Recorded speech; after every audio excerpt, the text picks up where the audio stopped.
ახლა ვისაუბროთ ჭადრაკზე.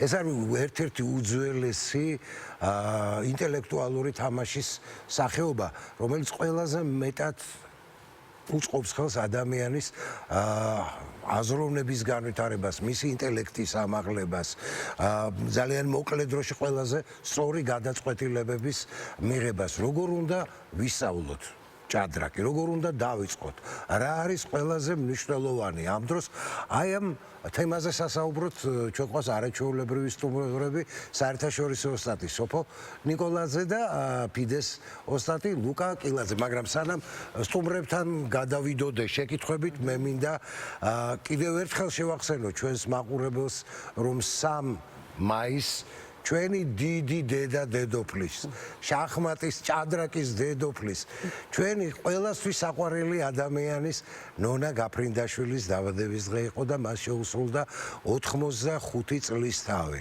ქალბატონი ნონა, ეს არის ცოცხალი ლეგენდა, რომელმაც ეპოქა შექმნა არა მარტო ქართულ, არამედ მსოფლიო ჭადრაკის ისტორიაში. სარგებლობთ შემთხვევით და დიდი ხნის სიცოცხლე და ჯანმრთელობა თქვენ, ჩვენო დედოფალო. რასაკვირველია და სწორედ ამ თემაზე საუბრობთ, თქვენ ხედავთ არაჩვეულებრივ საჭადრაკო დაფას, ჩვენთან წარმოდგენილს, აი ამ ვინტაჟურ საათსაც და გადავიდეთ ჩვენ სტუმრებთან შეკითხვით. პირველ რიგში დიდი მადლობა, რომ დილიდან ჩვენთან ხართ.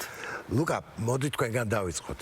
რა არის თქვენთვის ჭადრაკი, როდის დაიწყო ის თქვენ ცხოვრებაში, რითი დაიწყო და ვინ იყო ის ადამიანი, ვინც გაზიარათ აი ამ დიდ ხელოვნებას? პირველ რიგში მოგესალმებით, მადლობა მოწვევისთვის. ჭადრაკი ჩემ ცხოვრებაში ერთ-ერთი უმნიშვნელოვანესი საგანია, ასე მინდა ვთქვა. თავიდან ძალიან პატარა ასაკში დავიწყე ჭადრაკში მეფიქრება 4 წლისა და პირველად ჭადრაკს მაზიარა ბაბუაჩემა, ასე პროფესიონალად არა რა თქმა უნდა, მაგრამ საფუძვლები. თავიდანვე აი მივხვდი, რომ ესაც ჩემ ცხოვრებაში ძალიან დიდ ადგილს დაიკავებდა, იმიტომ რომ იმდენად მომეწონა, რომ აი საათობით ხარჯავდი ასე მცირე ასაკშიც კი. და შემდეგ შეგიყვარდათ და გაყევით ამ დღეს. კი, ამჟამად ჭადრაკი ჩემი პროფესია, საათობით უთხრობ ყოველ დღე და რა ვიცი, არ წარმოვიდგინე ჩემი ცხოვრება ამჟამად ჭადრაკის გარეშე. ქალბატონო სოფო, თქვენთან მექნება კითხვა. ჩვენ ჩამოვთვალეთ ის უნარები, ასე ვთქვათ, რომლის გამომუშავებაც შესაძლებელია, ხო, ჭადრაკთან ურთიერთობით. რას დაამატებდით? აი, გარდა იმ ლოგიკური, დაუშვათ აზროვნებისა და აი ჯონი მახსენა სწრაფი რეაგირებისა, ხო, გადაწყვეტილებების სწრაფად მიღებისა, აი მოთმინების უნარიც, ხო, შეიძლება ჩავთვალოთ, რომ მუშავდება. მაგრამ თავარი ის არის, რომ ბავშვი ეჩვევა საკუთარ ქცევაზე პასუხისგებლობის აღებას, აი საკუთარ გადაწყვეტილებაზე. წარმოგიდგენთ, ბავშვი არის მარტო დაფასთან, თამაშობს, ის აკეთებს სვლას. თქვათ ეს სვლა ცუდია, მან წააგო პარტი, მან უნდა აიღოს საკუთარ თავზე პასუხისგებლობა. პირველ რიგში ეს არის თავი, რასაც აჩვევს ჭადრაკი, რომ პასუხი აგო შენ შეცდომებზე. და შემდეგ აი თქვათ წააგო პარტია, თქვათ საჭადრაკო პარტიის მნიშვნელოვანი ნაწილი, როდესაც დაამარცხებ, მეტოქეს უნდა მიულოც, ხელი გაუწოდა, დამიჯერდეს. ყველაზე რთული არის მithumetes პატარა ასაკში. ანუ ბავშვი ეჩვევა, ანუ გოგითხათ, აი ღირსეულად მიიღოს მარცხი და ღირსეულად მიიღოს გამარჯვება. თქვათ პარტია მოიგო მოჭადრაკებში არა მიღებული, რომ ძალიან ემოციურად და ომახიანად პარტიისას გამოხატო ფსიხარული, იმიტომ რომ შენცე მეტოქეს პატივს. წარმოგიდგენთ, აი როგორ თვისებებს ეჩვევა ბავშვი, აი ღირსეულად მიიღოს გამარჯვებაც და მარცხიც. ესევე დამოუკიდებლობას ეჩვევა, იმიტომ რომ ტურნირის დროს თქვათ ბავშვი რჩება მარტო საჭადრაკო დაფასთან. მას არავინ არ ყავს გვერდით, არც დედა, არც წვრთნელი, არც მამა, ბებია, ბაბუა, ხო როგორც ქართულ სინამდვილეშია. და უბრალოდ თვითონ იღებს ყველა გადაწყვეტილებას. ეს არის ძალიან ისეთი უნარი, რომელიც პრაქტიკულად ამზადებს ცხოვრებისთვის და თქვი არანაკლებ მნიშვნელოვანი, რო ვთქვათ, ვიდრე ლოგიკური აზროვნება. როდესაც შენ დამოუკიდებელი ხდები და პასუხისგებლობას იღებ. და უნდა გაითვალო, წინ რა გელოდება, თქვათ, აკეთებს სვლა, შენ წინასწარ უნდა გქონდეს გათვლილი ვარიანტები და ესე ძალიან მნიშვნელოვანი, რომელიც ესევე ცხოვრებაშიც გამოგადგება. ანუ ანალიტიკას ავითარებს ძალიან. აი, პრაქტიკულად ბავშვი ამზადებს ცხოვრების. ესე გამოდის ბავშვი რო ჭადრაკს სწავლობს და თამაშობს, ის იმზადება ცხოვრებისთვის. ანუ ზარარის. რომ ესეთი ლეგენდა არსებობს, რომ სპარსეთში, ირანში, მოკლედ, არც ერთ პიროვნებას არ აწინაურებდნენ თავარსარდლობის ან სარდლობის თანამდებობაზე ისე, რომ არ ცოდნოდა კარგად ჭადრაკის თამაში. ასე იყო მეგობრებო. ის ისევ თქვენთან მინდა ლუკა გადმოვინასოთ, თქვენ უკვე საკმაოდ სერიოზულ წარმატებებს მიაღწიეთ და მოდით ერთი თვალი გადავავლოთ აი ამ თქვენს ცხოვრების ეტაპებს, როგორ მიხვედით აი ამ წარმატებებამდე და რა დაგამახსოვრდათ. პირველი წარმატება და შემდეგ და შემდეგ. პირველ რიგში დიდი შრომის გარეშე შეუძლებელია ჭადრაკს განსაკუთრებულად დიდი შრომა ჭირდება, ბევრს წარმოუდგენია რომ ფიზიკური სპორტი ბევრად მეტ შრომას და შემოტევადობას მოითხოვს. რა თქმა უნდა, ფიზიკურიც როგორც ასევე ინტელექტუალურიც რა. იქ ფიზიკურად სხეული ძლიერდება, აქ უკვე გონებრივი ანალიტიკური აზროვნება რა. ჭადრაკს ჭირდება საათობრივი მეცადინეობა ყოველდღიურად. თუ ჩააგდეთ მეცადინეობას, შანსი არა კონკურენცია გაუწიო იმ ხილა ამდენი ბავშვები მოდიან. და საათობრივად ყოველდღიურად ჭირდება ამას, რა თქმა უნდა, სისტემატიური ვარჯიში. რაც შეეხება პირველ გამარჯვება არც ისე დიდებული იყო, ეს იყო ფოთის საერთაშორისო ტურნირში უბრალოდ 7 წლამდე 100. რამაც ჩემი აზრით დიდი мотиваცია და სტიმული მომცა. რაც შეეხება ყველაზე დიდ გამარჯვებას, მინდა გამოვყო საქართველოს ვაჟთა ჩემპიონატი 2026 წელს. იმიტომ რომ ეს იყო წარმოუდგენელი, მე ვიყავი 10 მოთამაშიდან მე-10 ნომერი და შევძალი მე-3 ადგილზე გასვლა.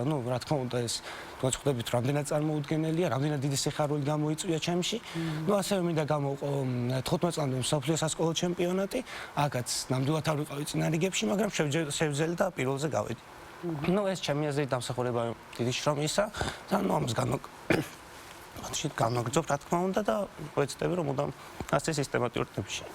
კიდევ ერთი თვისება ეს არის დისციპლინა, რომელიც აუცილებელია, რასაკვირველია, როგორც სპორტის სხვა სახეობებშიც.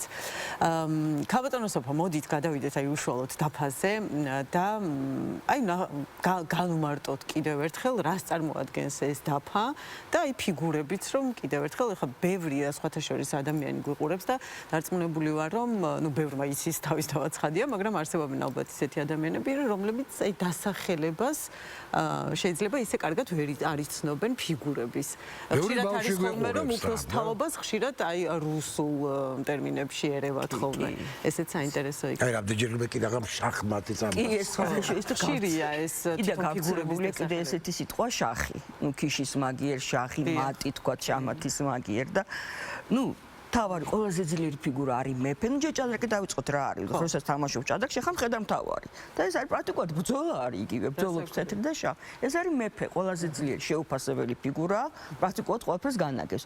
შემდეგ მოდის ლაზიერი, დედოფალსაც ეძახიან ჩვენთან ხალხში. ლაზიერი მეორეა რა სიძლიერით, მერე მოდიან ეტლები. შემდეგ კუდამხედრები თანაბარი ძალის არიან, მაგრამ გააჩნია სიტუაცია, ზოგჯერ უფრო ძლიერი, ზოგჯერ მხედარი. ჩვენთან ხალხში ახლა ეტლს ტურას ეძახიან, მხედარი ცხენიც ყავს, კუს ოფიცერსაც ეძახიან. და ბაიკები ჯარისკაცები, რომლებიც პირველ დარტყმას იღებენ. ჭადრაკის თავი პრინციპი რა, შეიძლება ითქვას, რომ ვინც უფრო ნაკლებ დროში მეტ სივრცეს დაიპყრობს, მისია პარტია, მისია თამაში. და ყოველთვის თავი ბრძოლა მიმდინარეობს, 4 უჯრა არის ცენტრში. იმ 4 უჯრა ვისიც არის ცენტრი, მისი არის უპირატესობა. და ჩვენი მიზანი რა არის? გადავიდეთ ორივე მხრიდან შეტევაზე და მეფის დაშამათება. მეფე დაშამატდა მორჩა თამაში. ისე საინტერესოდ მოყევით, ახლა უცებ მოგვინდა ყველას თამაში. პირველი სვლა რა არის ხოლმე?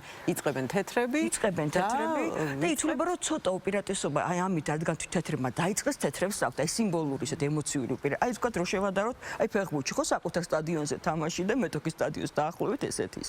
თეთრებით რო თამაშობ, ოდნავ მინიმალური უპირატესობა გაქვს. იმიტომ შენ აძლევ ტონს, შენ უკვეთავ თამაშს. ხო. E4 ხო როგორც ვიცი. E4 სვლა ეს არის ხო თავარი ესეც კი მახსოვს. კი E4 ესეთი სვლა არის. და ბევრი გაგრძელება სხვა სვლებიც, მაგრამ თქვა თავი და მიღებულია E4-ით ვიწყებ და რაღაცა თითქოს სიმბოლური დატვირთვა აქვს, რომ E4 ნიშნავს დასაწყისს. თუმცა ხანდახან აქედანაც ვიწყებთ კი, მაგრამ ხო. არასებობს მე მგონი ფიგურა საიდანაც ერთ-ერთი მხედრები არ გამოგყავს განაპირა მხარეს, იმიტომ ითვლება რომ ყველა ჩვენი ფიგურა უნდა იყოს ცენტრისკენ მიმართული, ყველა ჩვენი მიზანი ცენტრი და მეფეა.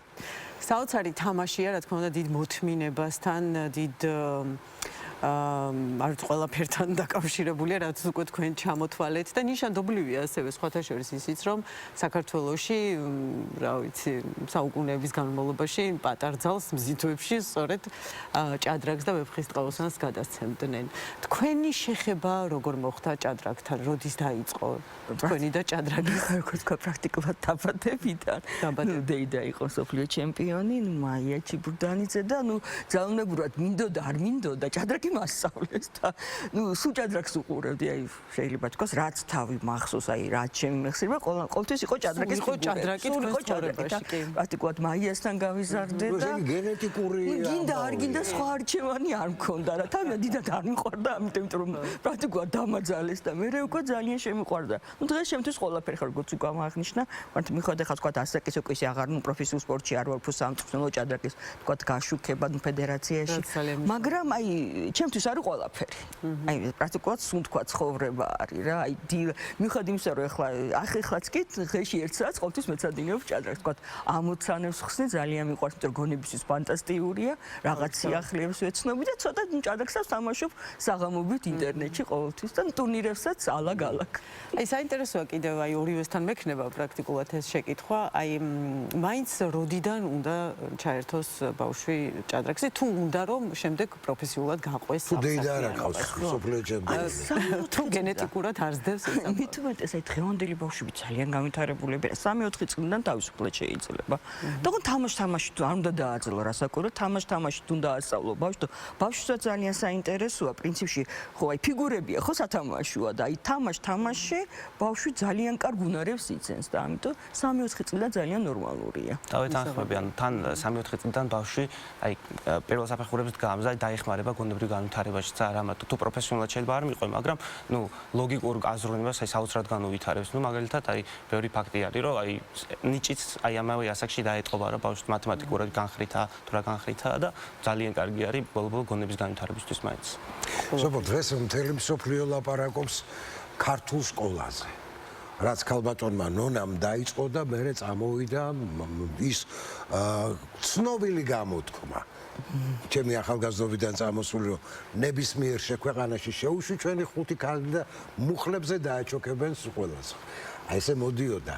დღეს რა მდგომარეობა გვაქვს ამ შემთხვევაში ახალგაზრდებს შორის?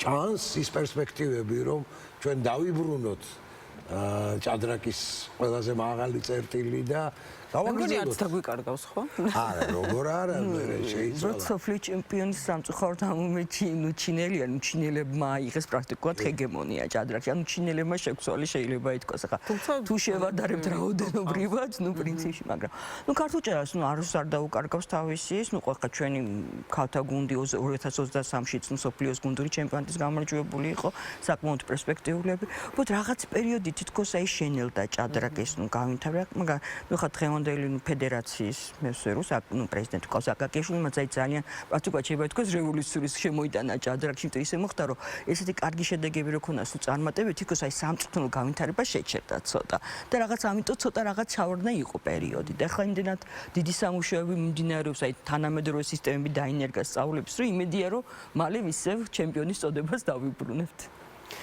ძალიან დიდ წარმატებას გისურვებთ. უღრმეს მადლობა იმისთვის, რომ მობრძანდით. უამრავ გამარჯვებას გისურვებთ. დარწმუნებული ვარ, ძალიან ბევრი წინ გაქვთ და ძალიან სასიამოვნო იყო თქვენი საუკეთესო თაობის აღზრდას გისურვებთ. მე ძალიან კარგად მახსოვს ის პატარა გოგონა, რომელიც ახლა დღეს ჩემს გვერდით არის, რომლის სახელი და გვარი აი ესე ლეგენდასავით ტრიალებდა სოფო ნიკოლაძე და ბედნიერი ვარ რომ პირადად გაგიცანით თქვენ, მიხარია თქვენი აქ მოსვლა, გვიხარია ჩვენს ყველას და დღევანდელი აი ჩვენი შეხვედრა ბევრი პატარისთვის და ბევრი ახალგაზრდისთვის იქნება ალბათ ის სტიმული, რომ აი ამ ჯადოსნურ დაფას მიუახლოვდნენ და გადადგან პირველი სვლა აიკით ედვა ეჭიტერი როგორც ადრე ეს ბავშვობაში ეძახდნენ. ძალიან დიდი მადლობა კიდევ ერთხელ. ამით ახალი დღეც დასასრულს მიუახლოვდა. ჩვენ გემშვიდობებით და ბედნიერ დღეს გისურვებთ. მომავალ შეხვედრამდე.